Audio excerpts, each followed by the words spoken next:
Estamos de volta com o Gazeta Entrevista. A conversa vai continuar com o deputado federal Alan Rick. Antes de eu abrir a palavra aqui para o deputado Alan Rick, tem aqui um recado direcionado para ele. Boa tarde, Itaã. Diz para o deputado Alan Rick que, pelo amor de Deus, mande uma emenda para o nosso ramal. Sou uma das fundadoras do Benfica. Meu ramal foi aberto em 1988 e até hoje já se passaram vários prefeitos e governos e nunca, ela colocou nunca em caixa alta, nunca fizeram o ramal Garapeiro. São 2 quilômetros de ramal com 2 linhas de ônibus escolares e 1 linha de ônibus coletivo. Temos produção de hortaliças, gomas, cana-de-açúcar e outros produtos, né? Por favor, deputado Alan Rick, olhe por nós, sou a Rosinha do Benfica. Aí, Alan, um recado para você aí, para olhar com um pouco mais de atenção ali para o ramal Garapeiro. Olha, Itaã, se eu não me engano, vamos responder a Rosinha, se eu não me engano, o ramal Garapeiro será um dos beneficiados com a minha emenda para os ramais, uma emenda de bancada, no valor de R$ 8.300.000 para atender ramais em vários municípios. E, inclusive, atendendo essa solicitação dos moradores do Benfica, a quem nós já ajudamos com a pavimentação do ramal da Pissarreira, foram 2,4 km na gestão da prefeita Socorro Nery. Nós também estamos olhando para esses ramais. Eu acredito, vou dar uma verificada na relação dos ramais, que já está no DERACRE, o ramal Garapeiro. Se eu não me engano, este ramal também será atendido com a recuperação, colocação de bueiros e uma melhoria bem significativa nesse ramal, viu, Otávio? Tenho certeza que se isso for feito, a Rosinha vai reconhecer isso, vai informar e nós vamos dar essa informação aqui. Deixa eu, Alan, tem aqui uma pergunta do Luiz Carlos, que é o seguinte: esse casamento Democratas-PSL atrapalhará a sua candidatura ao Senado, já que o senador Márcio Bittar vai estar junto e terá a ex-mulher dele que será candidata? Como é que vai ficar isso, Alan? Você vai para o Progressista também? Não, nós não vamos sair do Democratas, vamos permanecer no novo partido que será criado. Tenho um enorme carinho pelos amigos do Progressista, senadora Maílza e todos os amigos do Progressistas, mas nossa história está no Democratas. Nós construímos um partido praticamente do zero, tínhamos apenas 3 vereadores, hoje temos 18, temos deputado estadual, temos prefeito, temos um deputado federal, organizamos as executivas municipais em 18 dos 22 municípios, pagamos contas atrasadas, reorganizamos os diretórios. Então, eu acredito, Itaã, que depois de todo esse trabalho, né, jamais eu deixaria de ajudar nessa reorganização do novo partido. Em relação ao senador Márcio Bittar e a pré-candidatura da ex-esposa, Márcia Bittar, esse é um tema que está no debate do novo partido. Temos que ter muita maturidade. A nossa pré-candidatura ao Senado está posta pela direção nacional do Democratas, com apoio do presidente ACM Neto, né, com um pedido aqui de diversos segmentos da sociedade acreana. Eu iria, naturalmente, para a minha reeleição, buscar esse 3º mandato de deputado federal, mas houve todo um movimento, então, de vários segmentos da sociedade nos pedindo para colocar o nosso nome ao Senado. É apenas uma vaga, é uma eleição muito difícil, polarizada. Alan, eu quero saber de você o seguinte, me perdoe lhe interromper. Você não abre mão de ser candidato ao Senado? Não posso dizer que não abro mão, porque eu não posso impor o meu nome dentro do novo partido. Se eu estivesse apenas no Democratas, obviamente que eu seria pré-candidato pelo Democratas. Mas o jogo mudou completamente, Itaã. Nós temos um novo partido surgindo, com o PSL e o Democratas. Então, eu não posso me arvorar e não ser humilde bastante para entender que agora é um novo momento, é um novo cenário. Nós temos aí a pré-candidatura da ex-esposa do senador Márcio Bittar, que é uma pré-candidatura também legítima. Ela tem o direito de colocar o nome dela. Eu não posso desrespeitar esse direito. Temos, então, que construir, criar critérios objetivos para a escolha desse nome, como isso vai acontecer, não é? As pesquisas serão balizadores, não é? Ouvir o clamor da sociedade, porque é o seguinte, tá? O nome tem que ser apresentado que atenda aos interesses da comunidade, da população, do povo do Estado do Acre. E é isso que nós devemos levar em consideração. Ninguém é candidato na eleição majoritária de si próprio. O candidato na eleição majoritária ele surge de um movimento da sociedade, de movimentos de organizações sociais, dos partidos políticos, das próprias ligas partidárias, né? Mas também, e obviamente, da própria sociedade. É o povo nas pesquisas, é o povo que vai dizer quem são os nomes que estão melhor aí no cenário para ser pré-candidato ao Senado. Então, eu não posso dizer a você que estou impondo o meu nome ou que vou impor isso não, inclusive, não é do meu feitio, né? Eu sou, notadamente, você me conhece, eu trabalho muito com consenso, com o debate, com o equilíbrio, e eu tenho certeza que o senador Márcio Bittar também pensa da mesma forma. Tivemos uma reunião muito produtiva agora de manhã, saí dessa reunião e vim aqui para o meu gabinete para esse bate-papo com você, pela videoconferência. Eu acredito, Ita, que nós chegaremos a um bom termo, um consenso em relação a isso, e o mais importante é o interesse da sociedade acreana, é o interesse do povo do Acre. Bom, tem duas situações. Tem uma primeira, a pergunta do Farias, da Baixada, da Sobral, e eu vou aproveitar a pergunta dele para colocar uma outra. Qual é a opinião, pergunta o Farias, qual a opinião do deputado sobre político que não se contenta com o seu mandato e quer colocar toda a família? Ser político é uma profissão ou é uma vocação? Eu aproveito isso, Alain, e queria entender qual a sua leitura, Alain, do papel do governador Gladson Cameli nesse processo aí, nesse cangaço no escuro que vai ser a escolha para o candidato ao Senado. Porque ele teve uma agenda com você, com a deputada Jéssica Salles e com a senadora Maílza. Parece que eu senti a ausência ali da própria Márcia Bittar, que disse que não foi convidada, o que já é um problema, e a da Wanda Milani. Afinal de contas, qual o papel, na sua opinião, o papel do governador Gladson Cameli para essa conformação de forças também?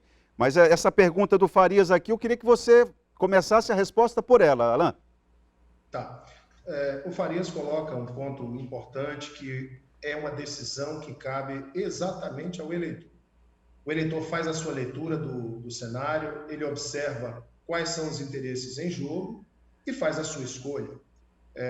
Não posso aqui criticar, né, quem lança filho, filha, esposa, parente, depois que tem um mandato. Não posso fazer essa crítica, até porque talvez seja um dos movimentos naturais da política, aquele que tem mandato querer consolidar o seu grupo com pessoas da família.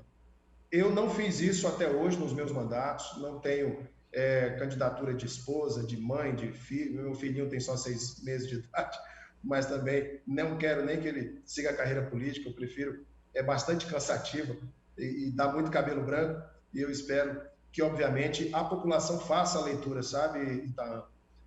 A política é uma missão, é uma vocação, não é uma carreira. Ô, Alain, perdão, não significaria, você responder a pergunta do Farias aqui, não significa você julgar. Ele está perguntando a sua opinião. Ele está perguntando a sua opinião. Respondendo. Pois não. Eu estou respondendo.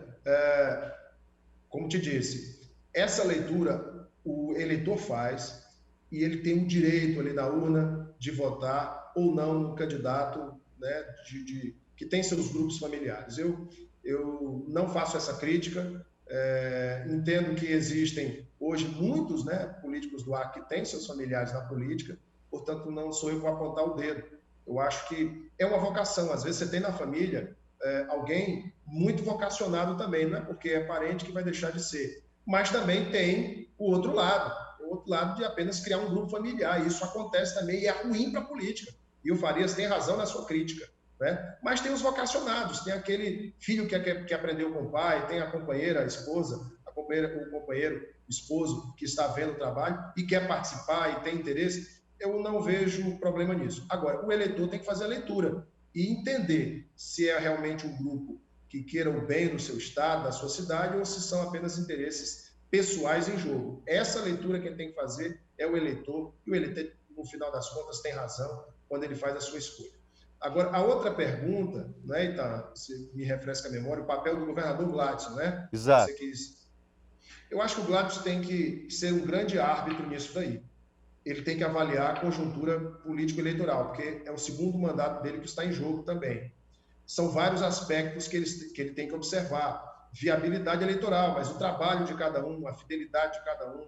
Ele tem um contexto da escolha do seu vice também, que é muito importante. O Gladson já disse várias vezes que será uma escolha pessoal dele, embora ele tenha dialogado com os partidos, dialogado com os grupos políticos, que eu vejo isso de forma muito importante.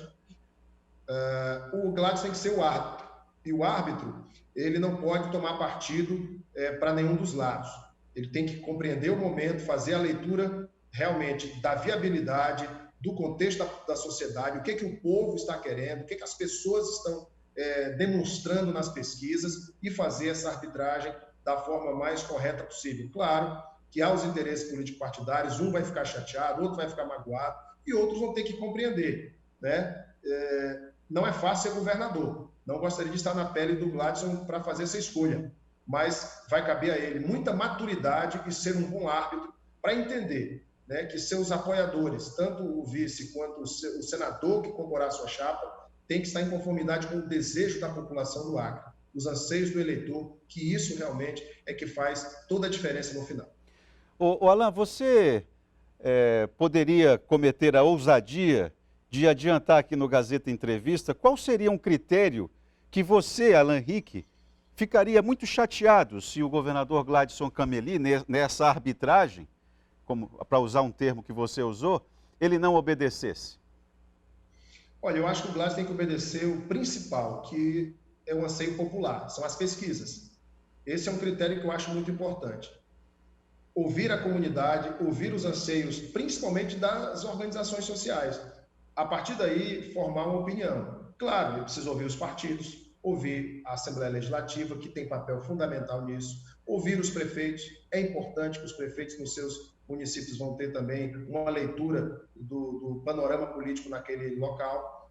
Mas eu acho que o mais importante, o principal ponto, então, é ouvir o povo se manifestando através das suas colocações, das suas manifestações sociais e das pesquisas. Perfeito, Alan, nosso tempo já acabou. Eu não posso terminar só para fugir um pouco aqui da nossa agenda. O Marcelo Mendes está perguntando, deputado Alan Rick, como ficou a situação do Revalida? Seja breve, Alan, por gentileza. Olha, o Revalida nós conseguimos fazer uma alteração muito importante na prova que aconteceu agora no início de setembro. O INEP tinha criado em 2020 uma nova fórmula que prejudicava muito os médicos formados no exterior. Nós fomos ao ministro, levamos a lei do Revalida, levamos todo um parecer jurídico, técnico que meu gabinete fez, e o ministro entendeu, o ministro Milton Ribeiro, que estará aqui no Acre amanhã, junto também com o pessoal do FNDE, e o Revalida voltou a ter a sua regra exatamente como está na lei, apenas 2 etapas eliminatórias. E isso com uma nota de corte, inclusive menor, e uma prova muito interessante. Os médicos formados que fizeram a prova do Revalida, todos acharam a prova no nível correto, no nível adequado, que é de clínico geral e não de especialista. Foi uma prova que não teve assim, reclamação judicial como a de 2020, uma série de ações judiciais. Então, nós entendemos que tivemos uma grande vitória, Itaã, na base do entendimento, na base fazendo a boa relação com o Ministério da Educação, e o ministro Milton Ribeiro e a equipe do INEP, o presidente Danilo Dubas, estão de parabéns por nos ouvir o clamor dos brasileiros formados no exterior, o Acre, que é o estado com um dos maiores números de brasileiros que estudam fora do país, que tem vocação para a medicina. Alan Rick, deputado, ainda pelo Democratas, muito obrigado pela sua participação aqui no programa. Ainda tem muita coisa para a gente definir, tirar dúvidas, né? Saber se vai crescer aqui no Acre ou não, essa fusão, como é que vai ficar, prefeituras, vereadores. Acho que é um cálculo aí para os analistas políticos saírem fazendo contas aí, mas, claro, ainda tem muito interesse para ser discutido mesmo. Acho que eu conversei com algumas pessoas antes de entrar aqui e eu percebi esse esforço para não melindrar ninguém. Eu não sei se esse esforço vai ter continuidade, porque de vez em quando a paciência acaba, aí no bastidor o negócio, o pau tora, né, para dizer como no bom acreanês. Vamos ver, né, Alan, como é que vai ser isso aí. Então, eu te agradeço mais uma vez pela oportunidade de participar do Gazeta Entrevista e dizer que da nossa parte, eu tenho certeza que do senador Márcio Pitar, das lideranças do PSL e do Democratas, né, tanto o Pedro Valério, que é o presidente do PSL, quanto o Jairo Cassiano, que é o presidente do Democratas, vão saber conduzir da melhor maneira. Eu externo aqui meu respeito e carinho pelo senador Márcio Pitar, da mesma forma eu tenho certeza que ele tem por mim, e nós vamos tentar construir juntos, né, um grande entendimento, com todo o respeito à história dos dois partidos e das pessoas que os compõem, que precisam realmente se sentir representadas nessa nova agremiação que está surgindo, esse novo partido está surgindo. O meu abraço a você e a todos os telespectadores do Gazeta Entrevista. Muito obrigado, Alain. Nós vamos fazer um breve intervalo e a conversa depois vai ser com o presidente da Fundação Elias Mansur, Correinha.